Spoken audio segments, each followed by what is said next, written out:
Fala nação rubro-negra, bem-vindos ao Flanáticos News.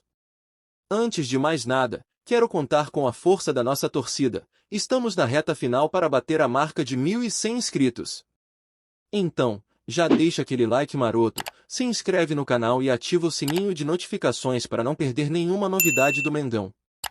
Bora juntos nessa caminhada rumo ao topo, porque aqui a voz da nação é o que mais importa. Agora, vamos às notícias do dia.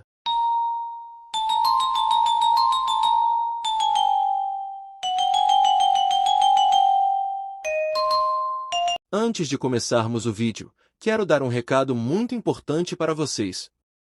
Se você quer aprender estratégias incríveis para se destacar no mundo digital, recomendo que conheçam o Influencer Milionário Legacy. É uma oportunidade de ouro para quem quer entender melhor como crescer e alcançar novos patamares. Então, já confere depois, e claro, agora bora para o conteúdo de hoje. O link oferece o curso Influencer Milionário Legacy, focado em impulsionar canais do YouTube e aumentar os ganhos com AdSense. O treinamento promete alcançar resultados iniciais, com suporte especializado e acompanhamento em grupo, ensinando desde estratégias para crescer inscritos até a monetização. Depoimentos de alunos mencionam grandes conquistas em inscritos e faturamento. A compra oferece garantia de 7 dias e parcelamento.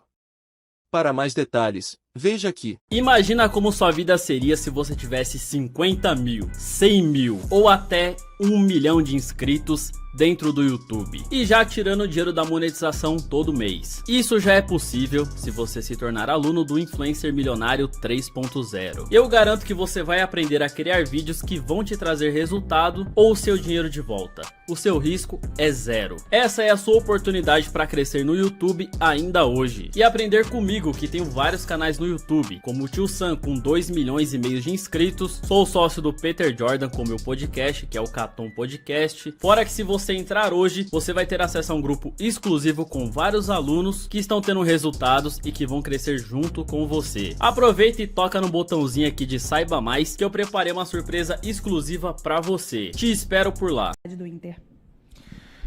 Tô muito feliz pela vitória, foi um grande jogo. Um adversário à altura, que estava brigando pelo título, mas existe essa comunhão, essa sinergia com a torcida, os jogadores comprometidos durante a semana em todos os treinamentos, fizeram um jogo impecável, seguiram o plano de jogo de maneira perfeita e acho que fomos justos, não tenho certeza que fomos justos vencedores dessa grande partida. Pelo que me falaram, o Inter foi a primeira vez que o Inter tomou 3 gols no Brasileiro, não confirmo esse dado, mas me falaram. E como você falou, 15 jogos sem perder. Não é fácil, né? Parece fácil, porque porque nós somos o Flamengo, porque estamos no Maracanã. Então, muitas vezes a gente dá por... É natural uma vitória assim, e não é natural. Não é tão fácil, eu falo, não é fácil. Sempre é difícil e por isso que eu valorizo tanto o esforço dos meus jogadores, do que eles fizeram durante a semana, da mobilização que eles tiveram para o jogo e se viu perfeitamente o desempenho depois deles no campo. Felipe, aqui... Lá em Fortaleza, você me falava que, independente de chance de título, poderia te cobrar que a equipe jogaria com vontade até o final e hoje, realmente, o Flamengo consegue jogar com essa vontade. E tem um jogador que hoje não conseguiu ir tão bem assim, que é o Alcaraz, mas é um jogador de muito prestígio, porque ninguém joga na Itália, ninguém joga na Inglaterra, ninguém é comprado por um clube aí no Brasil por mais de 100 milhões se não tiver muita qualidade. O que você identifica nesse jogador? O que você acha que pode ser trabalhado para que o Alcaraz melhore e consiga mostrar o futebol que a gente sabe que ele tem? Um jogador que, primeiramente, dá tudo pelo time, né? A gente vê o esforço dele, cada vez que ele erra ou perde uma bola, a gente vê que ele tenta de novo, ele não se esconde do jogo, ele é um cara com muita força e, obviamente, que não está no seu melhor momento, mas é um jogador que dá tudo. E esses jogadores, todo jogador passa por fases boas, fases ruins, fases melhores, de muita confiança, onde até as jogadas que você erra acabam dando certo, e tem fases que você não está no teu melhor momento. Ele, né, não está passando por uma fase horrível, né? Mas ele... Por quê? Porque ele trabalha, porque ele treina muito, porque ele presta atenção nos treinos, ele presta atenção nos vídeos. Então ele acaba executando. A execução não está tão fina, mas questão de tempo. Questão de tempo, a única coisa que eu posso fazer é dar todo o suporte para ele, dar todo tipo de carinho, para que ele possa superar essa fase que não é tão boa para ser o Carrasco que todo mundo quer que ele seja. Sem pressa. Um jogador que assinou um contrato longo com o Flamengo e que tem bastante tempo, precisamos dar apoio e suporte para ele, porque o que a gente pede, a torcida pede, é raça, né? Então a raça ele está dando. Depois, a qualidade e a finura com a bola, ela vem... às vezes mais, às vezes menos, mas a raça está aí. E a gente está vendo isso. Felipe, boa noite. Saiu alto, hein? Não sabia, vou falar um pouquinho mais longe. Felipe, na hora do primeiro gol do Léo Ortiz, a gente estava um pouquinho distante, e eu vi que o Léo Ortiz foi no banco e tinha cumprimentado o auxiliar, não tinha conseguido identificar. Depois a Letícia, minha colega que cobre comigo, mandou um vídeo, e eu vi que era o Daniel Alegria. Quando a comunicação do Flamengo nos passa o nome da comissão, a gente pesquisa, né? Mas eu ainda não tinha... Eu falei, Daniel Alegria, vou procurar no Instagram. E aí achei aqui especialista em bolas paradas. Então, queria saber qual foi a importância dele, se no segundo gol ele também teve importância ali que o De La Cruz passa aquela bola ali para o Gerson que estava no vazio, se foi mais genialidade do De La Cruz.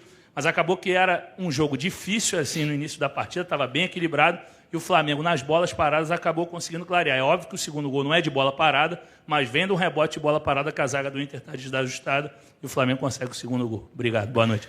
Boa noite.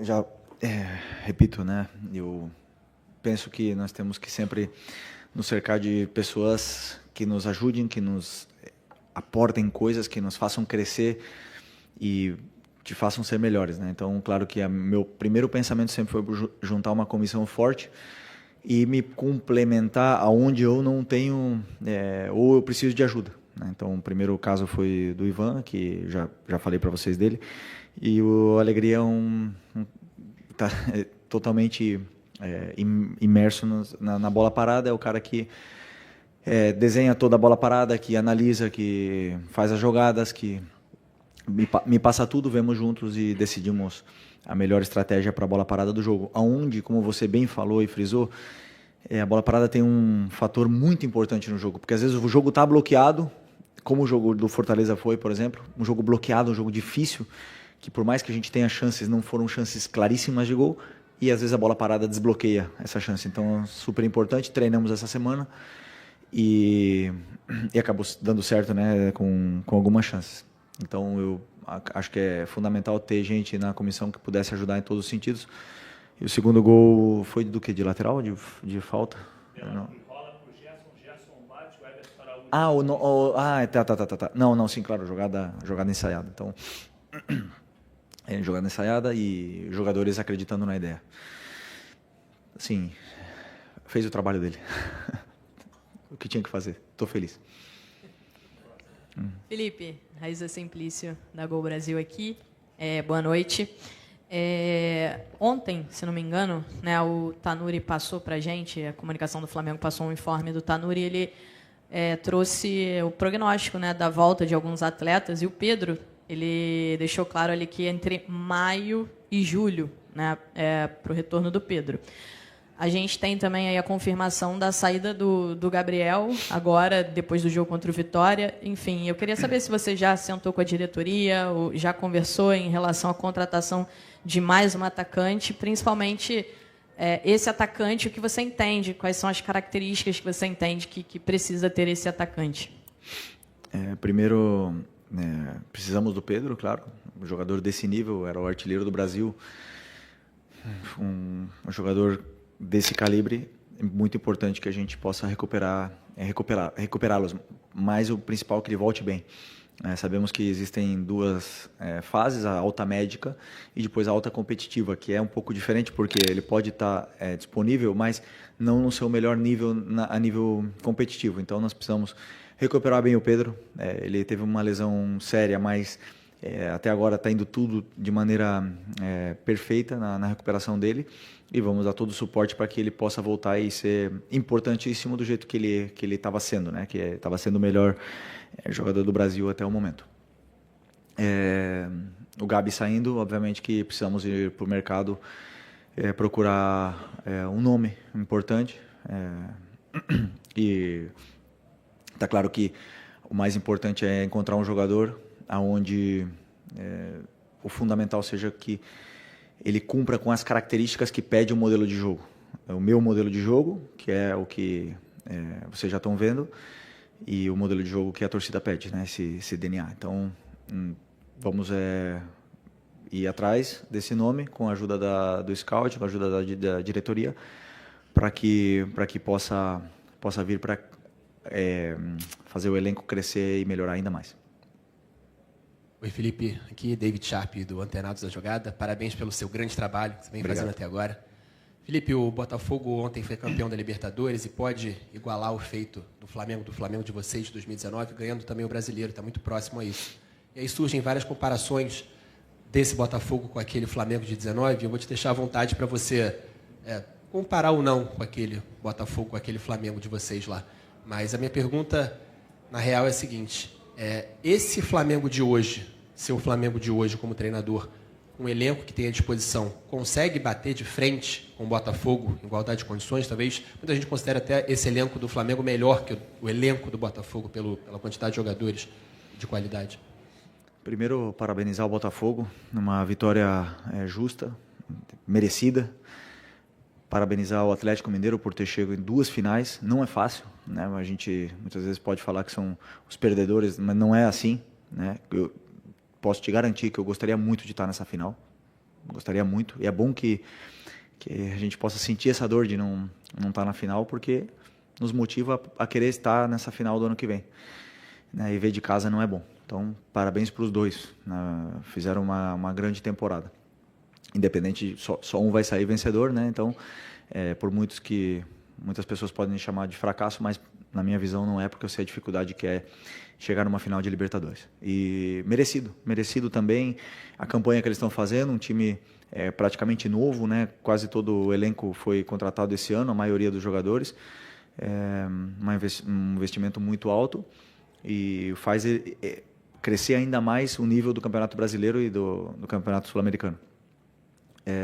Eu acho muito injusto, né? As comparações não são justas. O futebol é outro, os jogadores são outros. Cada ano que passa, o futebol evolui e nós fomos os melhores de 2019, naquela época, e o Botafogo está sendo o melhor de 2024. Né? O Campeonato Brasileiro é o campeonato mais difícil e eles estão numa grande temporada, merecido. Mas vamos lá, são 4. Eu sempre penso assim: todo mundo começa com os clubes da Série A começam com a possibilidade de disputar 4 títulos no ano: o estadual, o brasileiro, a Copa do Brasil e a Libertadores. O Flamengo conseguiu conquistar 2 desses 4, né? E o Botafogo provavelmente vai conquistar os 2. Claro que são de importâncias diferentes, mas na minha visão é isso. E esse grupo de jogadores conseguiu manter, né, a ambição até o final, e eu sim penso que o meu elenco é muito qualificado. O meu elenco é um dos mais fortes da América, se não o que mais, e por mais que outros times possam chegar em finais ou conquistar, eu acredito cegamente nos meus jogadores e no elenco que eu tenho na mão. Já falei para vocês, nunca dou desculpa enquanto a isso, porque na minha opinião eu tenho o melhor elenco. Boa noite, Felipe. Bruna Medeiros, do Disflá. O Flamengo teve uma superioridade muito grande no primeiro tempo, né? E talvez tenha até sido os melhores 45 minutos no seu comando, pelo menos na minha visão. Mas no segundo tempo, né, mudou muito o cenário ali, o Internacional conseguiu diminuir, quase empatou o jogo, teve até algumas oportunidades. Queria que você explicasse um pouquinho essa diferença de um tempo para o outro. Obrigada. Então, feliz pelo primeiro tempo. Foi um primeiro tempo perfeito. Perfeito. Nível plano de jogo saiu à perfeição, tanto a nossa fase defensiva como a fase ofensiva. Os jogadores estavam em todo momento onde tinham que estar, com uma liberdade grande, né, de movimentos e de relações curtas entre eles. Os ataques ao espaço estavam acontecendo da maneira que planejamos e o plano de jogo saiu à perfeição, né? Desbloqueamos o jogo com uma bola parada, fizemos 3-0 e o time não baixou em nenhum momento. Então fomos para o intervalo com essa vantagem grande e a mensagem foi para a gente continuar atacando, continuar sendo verticais. E antes de tomar o gol, tivemos 2 ou 3 chances claras de gol. Então o nosso time não voltou mal para o segundo tempo. Nosso time voltou bem para o segundo tempo. E aí o Inter faz um gol, né? Porque nós estamos falando do terceiro, que até o momento era o terceiro colocado do Campeonato Brasileiro. E eles fizeram um gol. E claro que é um grande time. Claro, tem Alan Patrick no outro lado. Tem o Thiago Maia, que estava aqui no Flamengo do outro lado. Tem o Valência, que estava do outro lado. O Wesley, que é um dos melhores pontas do Brasil, do outro lado. Obviamente que o Bernabé, que talvez tenha sido um dos melhores laterais desse ano no Campeonato Brasileiro. Então, obviamente que é difícil jogar contra um time assim. E eles acabaram fazendo o segundo gol. Né? O segundo gol teve toda essa polêmica, mas acabaram fazendo o segundo gol e o time soube sofrer, soube se defender até o final. Ainda assim, tivemos outras chances, tivemos para tentar fazer o 4-2, ou não fizemos, e a vitória para mim os 3 pontos têm o mesmo sabor, né? Claro que queria 3-0, queria 4-0, mas existe uma parte do futebol que o outro time também joga. Souberam nos pressionar no final e o nosso time soube defender e saímos com a vitória merecidamente. Boa noite, Felipe. Vinícius Sacramento, MS Web Rádio. Eu gostaria que você projetasse o confronto contra o Criciúma, já que na quarta-feira você não vai ter o Gerson e não vai ter o De La Cruz suspensos contra um adversário perigoso que vai fazer seu último jogo em casa, está na zona de rebaixamento e precisa muito desse resultado. O que o torcedor pode esperar do seu confronto contra o Criciúma lá na quarta-feira? Pode esperar o que eles estão... que nossos jogadores falem no campo. É a única coisa que eles podem esperar, que a gente possa ir para Criciúma com os jogadores que estão muito bem, trabalhando, estão com confiança, foram campeões, querem jogar, querem continuar melhorando, querem competir entre eles, estão treinando forte. Vamos para Criciúma para fazer um jogo do mesmo nível que fizemos de hoje, fizemos o mesmo nível que fizemos no Cuiabá, contra o Fortaleza, e tentar vencer, que essa camisa ela exige... vencer. Então, assim, não tenho nada a prometer, senão trabalho, preparar bem um jogo contra o Criciúma. É um adversário que vem numa fase que não é tão boa, está no rebaixamento, joga com nervosismo e a gente tem que jogar com as nossas armas para poder vencer. Boa noite, Felipe. Aqui, boa noite. Gabriel Alfa, canal Paparazzo Rubro Negro. Felipe, nessa semana a gente vai ter o sorteio do Mundial de Clubes lá nos Estados Unidos, que o Flamengo vai ser representado pelo presidente Rodolfo Landim e por um legend, que é o Diego Ribas. Eu queria saber se te animaria a possibilidade de no futuro, você ter o Diego Ribas com você, seja na comissão técnica ou no departamento de futebol no geral, e se você puder falar também sobre a expectativa para esse sorteio, quanto pode ser importante para o caminhar do Flamengo nesse Mundial. Obrigado. O sorteio... Para mim já é uma honra poder disputar esse Mundial. Isso quer dizer que a gente fez bem as coisas nos anos anteriores, que nós somos um dos participantes desse Mundial, Super Mundial de Clubes. Independente do adversário, vai ser muito complicado, muito difícil, só estão os melhores do mundo ali nesse torneio. E vamos, sem nenhuma dúvida, para tentar fazer um excelente torneio. Sobre o Diego, grande amigo, um dos melhores amigos que eu tenho na minha vida, e... sei do qualificado que ele é, do inquieto e um cara que está sempre querendo melhorar, sempre aprender, sempre evoluir. E se um dia ele decidir trabalhar no futebol novamente, seria uma honra poder trabalhar com ele de novo. Mas, repito, não sabemos o futuro, não sei o que vai acontecer. Temos aí uma eleição pela frente que não depende de mim, não depende de nada. A única coisa que eu posso focar na equipe. Então, as pessoas que estão agora estão ajudando muito, e as pessoas que estarão no ano que vem não é uma coisa que me preocupa nesse momento. Aqui, Felipe, boa noite. Marcos Martins, do canal da QSRN. Queria te perguntar sobre uma mudança de posicionamento no jogo de hoje envolvendo o Bruno Henrique e Michael. Na partida contra o Fortaleza, Michael inicia pelo corredor central e o Bruno aberto pela esquerda. Para a partida de hoje, ao contrário, Bruno por dentro e Michel aberto. Queria te perguntar primeiro o motivo dessa modificação e também se você observou que o rendimento de ambos foi melhor em comparação com o jogo contra o Fortaleza. Vou pedir desculpa porque não vou detalhar, tá? Porque tem muita estratégia envolvida nessa mudança, muito detalhe fino sobre o plano de jogo, então prefiro não abrir, mas simplesmente posso te dizer isso, que foi por uma estratégia, pela estratégia do jogo e pelo plano que nós tínhamos em função do nosso adversário que vinha pela frente.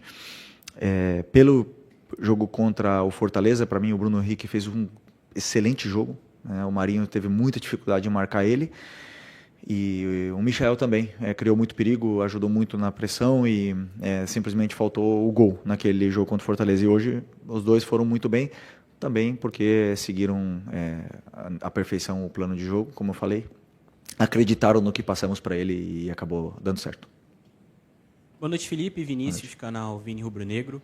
Por conta das lesões, o De La Cruz acabou não sendo uma peça tão importante assim na conquista da Copa do Brasil, por exemplo. Foi um jogador que desde que você chegou, você teve até uns jogos com ele, mas não foi aquele jogador crucial que poderia ser no meio-campo. Hoje ele entrou, fez a sua primeira partida como titular depois da lesão e deu uma assistência, criou outras boas chances. Queria saber o que você espera do De La Cruz para 2025 e a importância de ter um meio-campo com grandes jogadores como Gerson, De La Cruz, Arrascaeta e até o Alcaraz. Permita-me discordar, o De La Cruz foi muito importante para mim na Copa do Brasil, muito importante. Primeiro jogo contra o Corinthians aqui, fez um jogo perfeito, segundo jogo na volta se esvaziou até machucar, um cara que não pediu para sair, estava com dor, estava provavelmente já com uma lesão e jogou tudo que aguentou. E ele fez parte do processo onde o Everton melhorou e cresceu também. Porque quando um jogador está fora, no caso do Everton, e vê Eric e vê De La Cruz jogando, ele também aprende.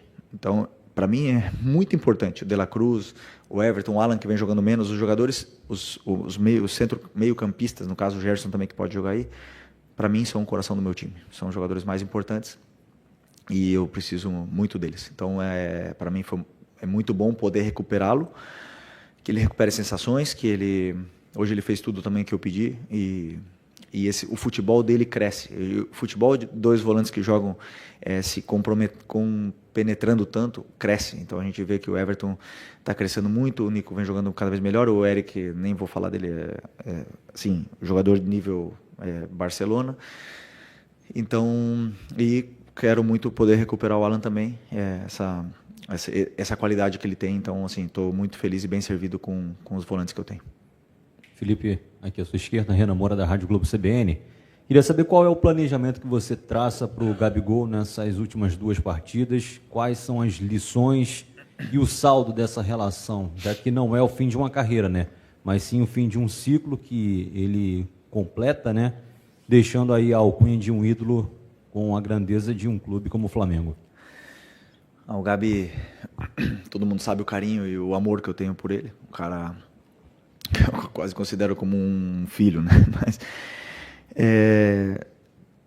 temos que ver o que a gente vai fazer agora, porque ele está com 2 cartões e ele merece sair com uma despedida do Flamengo. Ele merece sair como a lenda que ele se tornou, né? Um ídolo eterno do clube, um cara super importante para a gente nesse processo de 2019 até agora. E vamos ver como a gente resolve essa situação para o último jogo, para que a torcida possa brindar esse amor que tem por ele, esse carinho que tem por ele, e que ele possa receber de volta todo, né, o carinho que ele deu para todos, porque ele é parte, história viva do Flamengo, e eu acredito que sim, ele merece sair bem. Não está se aposentando, como tu falou, mas é um cara que merece o carinho de todos. Boa noite, Felipe. Léo José, do Coluna do Fla. Uma das principais queixas da torcida é a falta de finalização em alguns momentos, né? Finalização quando o time tem a clareza para chutar, às vezes acaba dando um toque a mais. Contra o Cuiabá, aí vai uma visão pessoal, contra o Cuiabá eu notei que faltou um pouco mais de finalização certa em alguns momentos. Contra o Fortaleza também. Aí vou dar o exemplo do Michael. Contra o Cuiabá ele conseguiu driblar 2 vezes lá a zaga, né, do Cuiabá em 2 jogadas e não finalizou. E agora contra o Fortaleza também aconteceu algo semelhante, só que nesse jogo agora nesse jogo de hoje, contra o Inter, o Michel chutou e fez os 2 gols. Houve alguma orientação durante a semana, alguma indicação especial para que o Flamengo chutasse mais? Vamos lá, eu sempre penso que criar é mais difícil do que destruir. Essa é a minha visão. Então, quando você cria chances, você cria essa sensação de perigo, muitas vezes o último passe, ele não sendo bom, ele não dá a chance clara de gol. Mas está ali. A chance, ela está ali. A chance criada. E nós estamos tendo isso, né? Então, depois você falou que se refere a que o Michael, por exemplo, não falta finalizar ou alguma coisa assim. Eu sou um cara muito detalhista, então eu vou para casa, eu vejo o jogo de novo, eu vejo os treinos de novo. E eu vejo se realmente ele poderia ter finalizado. E eu, até hoje, o Misha, assim, não teve uma chance clara realmente na frente do goleiro que ele não tenha finalizado. Sempre tem uma perna a mais que ele quer tirar para poder chutar. Ele quer limpar um pouco mais a jogada e quer chutar, mas é um cara que cria muito pro time, ele dá muito perigo, é muito difícil marcar o Michael, é um cara que se desmarca o tempo todo, ele tá atacando o espaço, ele vem no pé, ele faz contra-movimentos, então ele cria muito, e por incrível que pareça, hoje criamos e fizemos 3 gols, né? Fizemos 3. No outro jogo, as outras perguntas foram que o time cria e não faz, e eu falei, é a mesma coisa, tem hora que a bola vai entrar e tem hora que a bola não vai entrar. Depende do dia, depende do adversário, depende da chance ou do momento do jogador, depende de tudo isso. Mas que o time está criando muito. Meu objetivo é que crie o dobro. A única coisa que eu posso fazer para os jogadores se sentirem com mais confiança é que criem o dobro do que estão criando agora. É a única coisa que está no meu controle. Depois, dentro do campo, a qualidade é deles. Okay. Professor, última pergunta aqui. Beleza. Boa noite, Felipe. Sidão Marinho da Litoral News. Queria voltar no assunto do Super Mundial do ano que vem, porque você pode ter um grupo com o Simeone do Atlético de Madrid e, quem sabe, o Jorge Jesus do Al Hilal. Claro que é sorteio, né? Não tem como adivinhar, mas você gostaria dessa possibilidade? Queria que você aprofundasse um pouco mais no objetivo do Flamengo dentro dessa disputa. Tem 3 equipes do Rio de Janeiro. Se isso também pode mexer um pouco mais com essa rivalidade da performance da equipe. E se é possível para uma equipe brasileira sonhar com o título desse Super Mundial, na sua visão? Obrigado. São muitas perguntas dentro da pergunta, mas eu vou primeiro... Assim, claro que quando o Flamengo vai para uma competição, vai para ganhar. A gente nunca vai... vamos lá para passar da fase de grupos. Não, temos que ser realistas. Então, Bayern de Munique, Barcelona, Real Madrid, então, todos os times lá que tem um poder econômico, então os melhores jogadores do mundo nesses clubes. É fácil? Não é. Não existe nada fácil. A Libertadores não é fácil, o Brasileiro não é fácil e tudo mais, mas tudo pode acontecer. E nós temos, claro que, botar a camisa do Flamengo e ir para ganhar o jogo que vier pela frente. Sobre se vier o Atlético, o Al Hilal, a única vantagem é que eu conheço eles e eles não conhecem tanto, não me conhecem tanto os bastidores, mas eu conheço os bastidores deles. Mas no final das contas, quem joga são os jogadores. E quem faz a diferença são eles. Então, o time do Atlético de Madrid está num grande momento. E eu penso que vai ganhar o Mundial quem tiver no melhor momento. Então, agora não adianta nada a gente poder falar do Mundial ou não, porque o Fluminense não está num bom momento. Mas até junho pode estar num grande momento. E pode acontecer ao contrário com o Botafogo, ou com o Real Madrid, ou não sei, com qualquer outro clube. Então, é muito cedo para falar do Mundial. Temos muita coisa ainda pela frente. E a única coisa que eu posso repetir é que é um privilégio estar lá. Valeu. Muito obrigado, gente. Boa noite.